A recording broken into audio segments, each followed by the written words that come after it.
And welcome to this week's Scene Interview. I'm Jack Synnott, and I'm a BFI Film Academy Young Programmer. And this series of interviews is all about the talented young filmmakers who won awards at this year's Future Film Festival.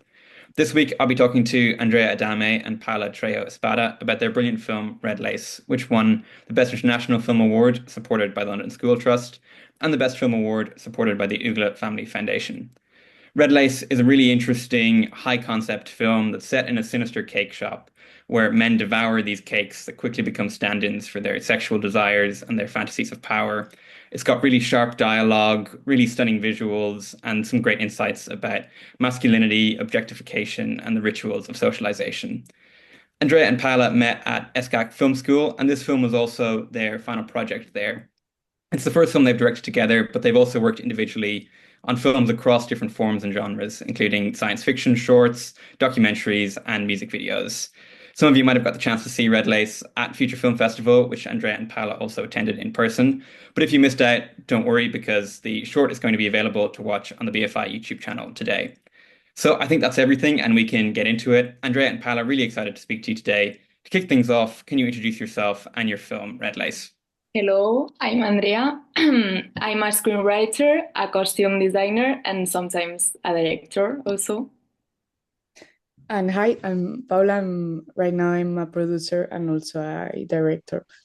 Our short film Red Lace is about the inherent violence in hegemonic masculinity and how femininity turns to be an object in masculine social relations for like men to communicate with each other. Yeah, I think what the film does really interestingly with what you're saying is that it touches on those themes and delivers that message while at the same time being this very entertaining film that draws you in with lots of kind of exaggerated visuals and lots of tension that's ramped up.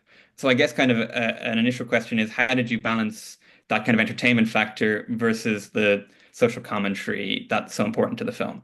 We did it like with the editing of the short film. We wanted like the editing was like a very abrupt and violent, and also we trained it with the school like to do like short film like short films. So we did this with our project, and like we also wanted to concentrate like all the idea and all the atmosphere in a short time.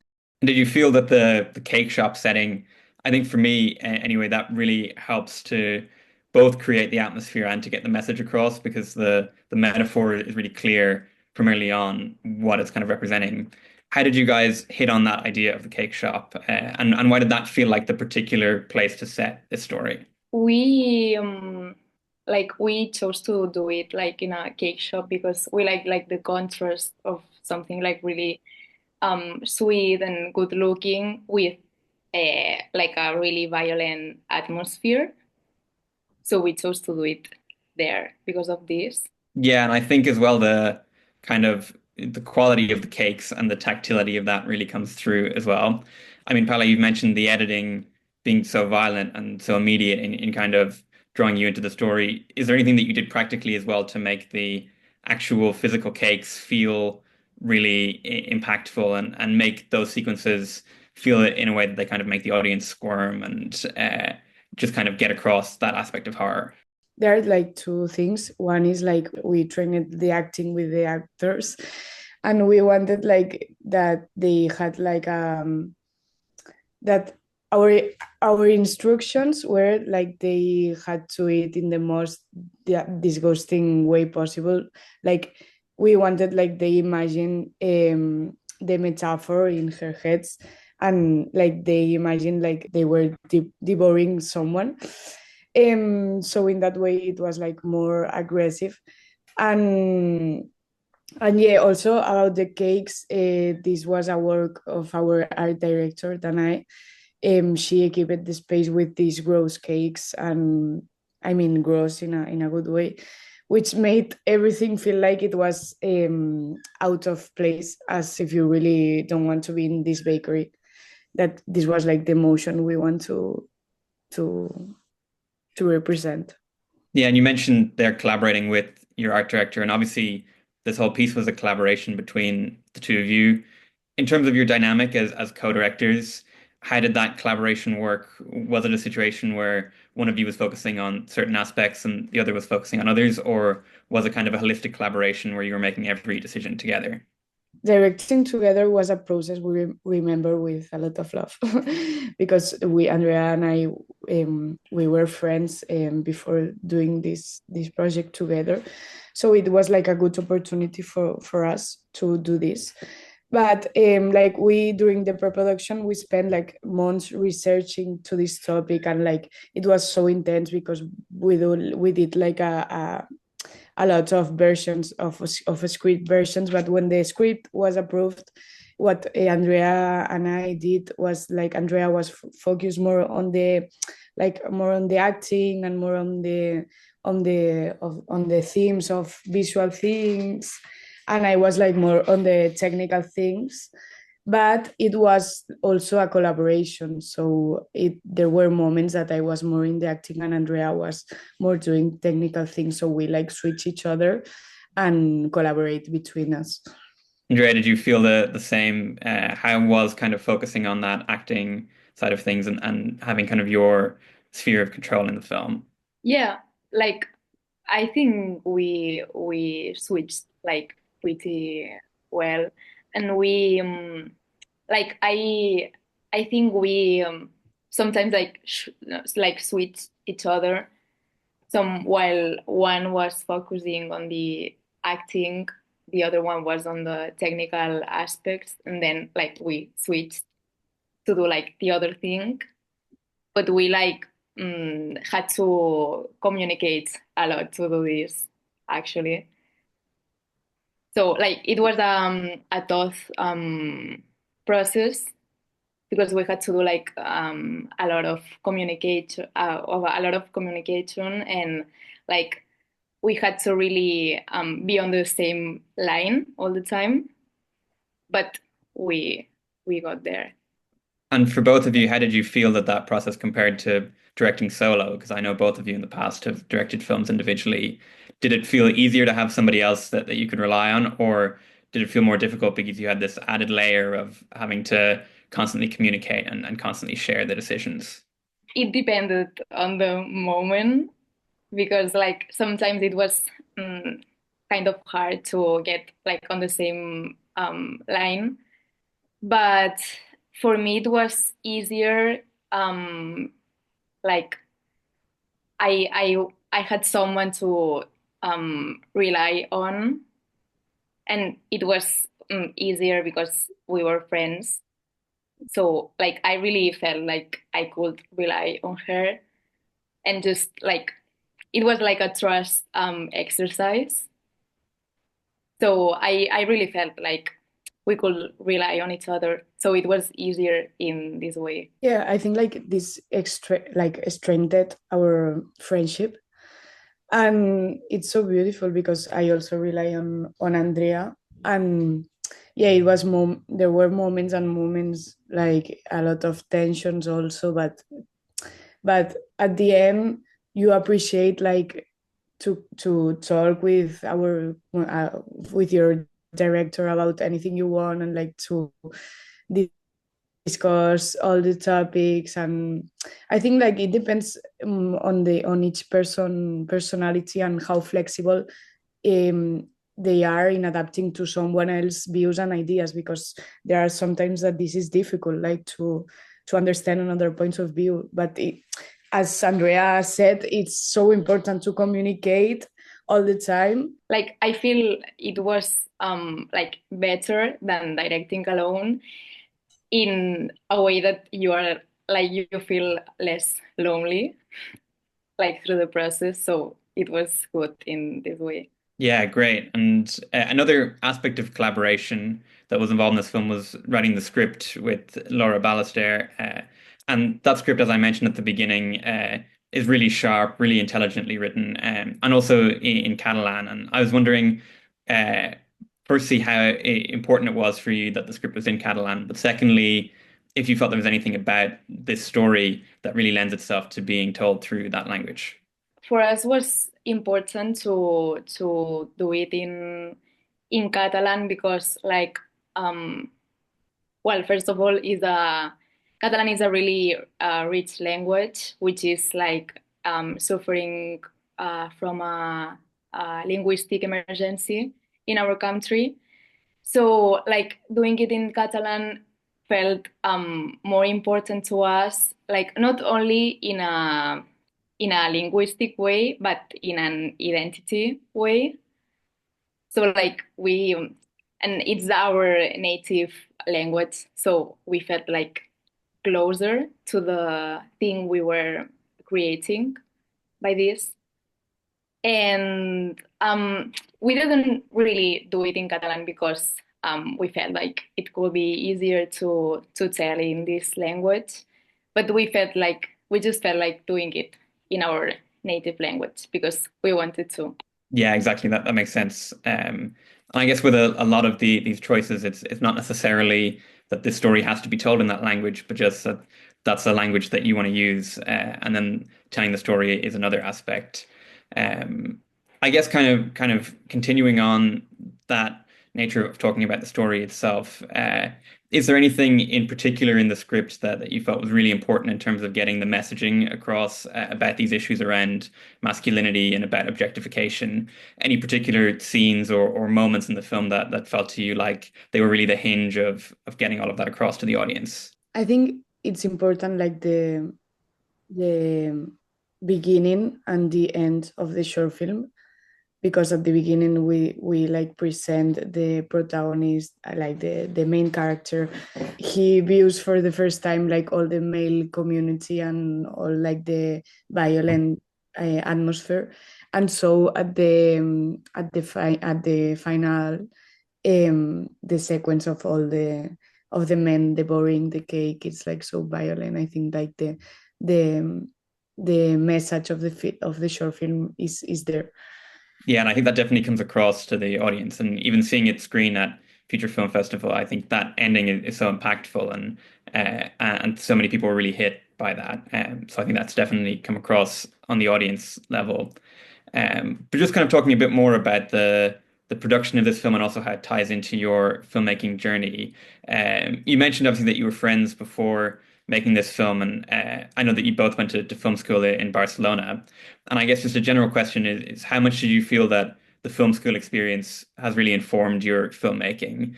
Are there any specific things that you learned that you really tried to apply in Red Lace? We feel like the practice we did in our school was like really important because like we feel like cinema is a like a trusting like an like you need to trust the people you work with, and you need to be like really permeable about like other points of views and other opinions. So like through practice we learn to do that because like we think it's something that you can only learn in practice. Yeah, and I guess kind of with what you're saying there, is there anything that you felt that film school hadn't really prepared you for that you only really learned when you were on set making the film and throwing yourself into it? I don't like I think it was only like the practice we we like got to do in school because like we had some practical exercises to do in class and everything. So for me it was that. Yes, me too. Like we learn about the dynamics and um I don't know like how to work with your with with people. Yeah, it makes perfect sense. And I guess for people watching at home, is there any advice that you have on how to really embed those things that you're learning in practicing different things and how to take stuff that you've learned working on one short or on one film and take it forward with you into the next?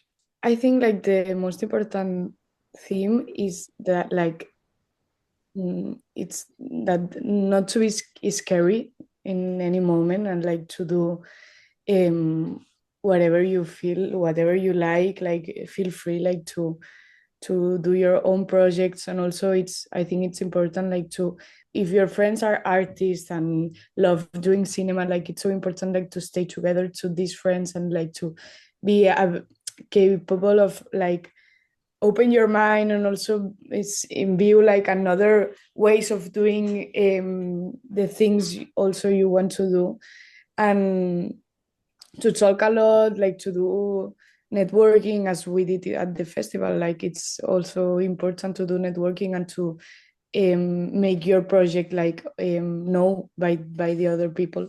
So like feel free and don't be scary of doing anything. Yeah, I think that's great advice, and great that you've mentioned attending the festival as well. I really want to talk to you guys about what the experience of that was like. I guess a question on that is just what was your favorite part of the program at Future Film Festival, whether that was one of the events or other films that you saw while you were there?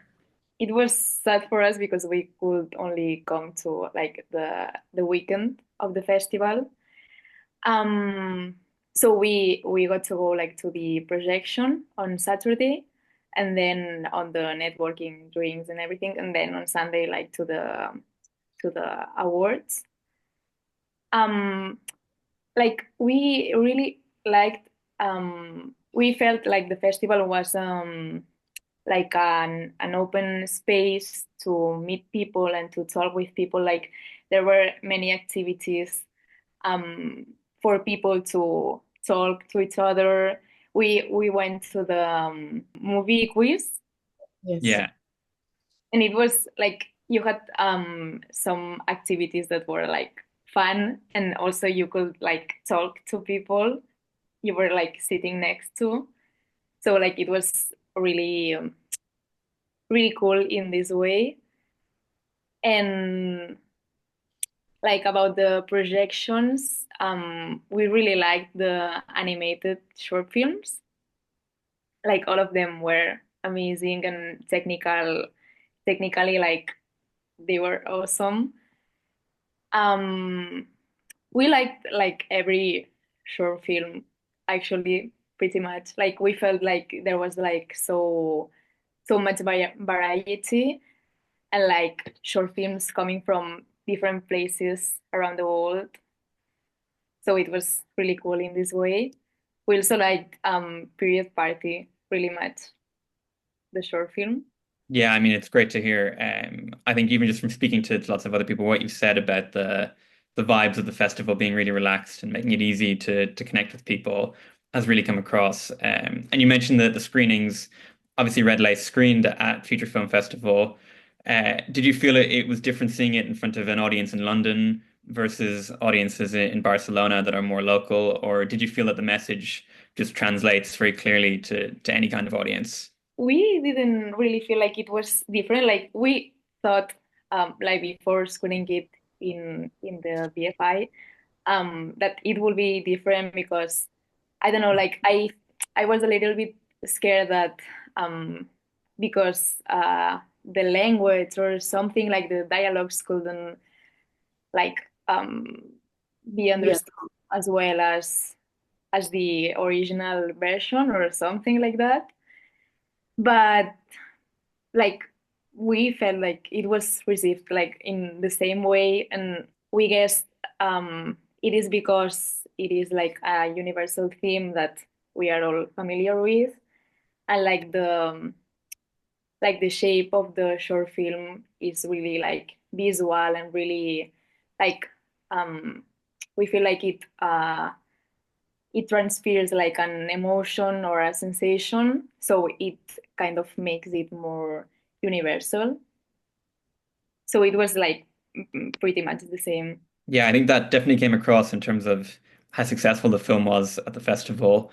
And congratulations again on winning not one but two awards. And to talk a little bit about what's going to come out of that, you've obviously received cash prizes from the London School Trust and the Uggla Family Foundation, both totaling £1,500. What do you guys plan to do with that money? Our intention is basically to continue bringing the short film to life through festival distribution, and that's all. Like we want to explode like this short film and to have like and like to be doing this distribution with this money. And so we are so grateful to receive, like, it's like so important to us to have this support. Yeah, and as well with the Best Film Award, the Uggla Family Foundation is providing mentoring. What are you guys looking forward to getting out of that mentorship experience? We are looking forward to like get to know people who are already like working on the industry, because we are like the two of us are so young and we are just like starting to like we just get off the film school, so we are just starting in this, and we are looking forward to like I don't know, like get some point of view of professionals and people that know what they are doing, like maybe get some advice like on creation and also like about the cinema market. Yeah, I mean, that all sounds really good. You mentioned looking for advice from people with more experience, but for you guys, obviously having a lot of shorts under your belt and then having an award-winning short with Red Lace, is there any advice that you would give to young filmmakers just starting out in the industry? Yeah, basically, like, don't be afraid, like, never stop observing and creating things, no matter how small they may be. And like yourself known. Don't, and also like don't be afraid, like, to fight for your projects, and like make visible among others in the industry. Like, yeah, do it. I agree with all that.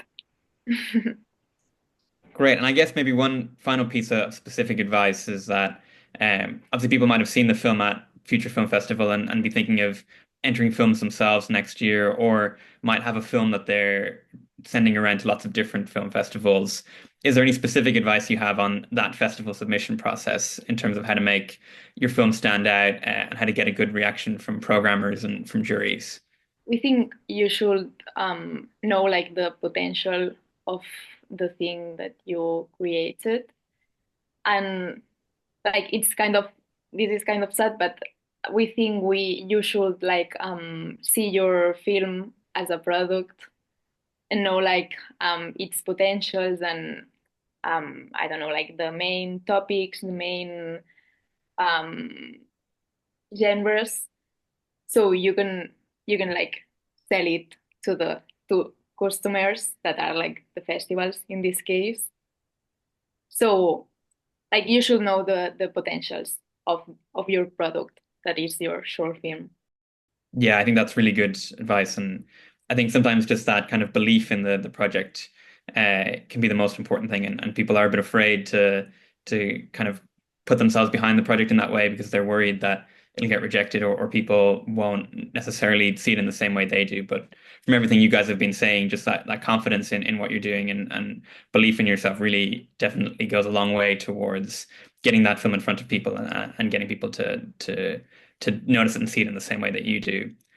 So I guess just a final question to wrap things up. You've mentioned that you're going to be submitting red lights to more festivals and that you're going to be working with mentors to kind of develop creatively. Is there anything else that you're working on at the minute that you want to shout out? Like we are not working together on something new. Like on the red lace distribution and all of this, we are like looking forward to keep doing it. And I'm starting to write like a feature film right now. Maybe like I'm interested in costume design too, so maybe like get to do that now. Right now, I'm like exploring the field of the production. So I'm working as in some advertising videos as a production assistant. So I'm like keeping focus on working as a producer in the future. And hopefully, if Andrea and I we can do something together, it would be very nice. Like in me in production or Andrea in screenwriting, I don't know, but we want like to work together in the future. Great. Well, I'm sure that everyone who saw Red Lace will be really excited to hear that, and really excited to see what you guys do next. So I think that just about wraps it up. We're running low on time, but Andrea, Paula, it's been great to speak to you. Really appreciate you guys talking to me this afternoon, and also really appreciate submitting such an insightful and interesting film to Future Film Festival. A reminder to everyone watching at home, if you still haven't seen Red Lace, you can watch it through the BFI YouTube channel at the link in the description. And you can join us at the same time next week, where my fellow young programmer, B. Ben, will be talking to Eve Grant about her award-winning film, Heavy. Until next time, thank you so much for watching, and enjoy Red Lace if you're watching it for the first time.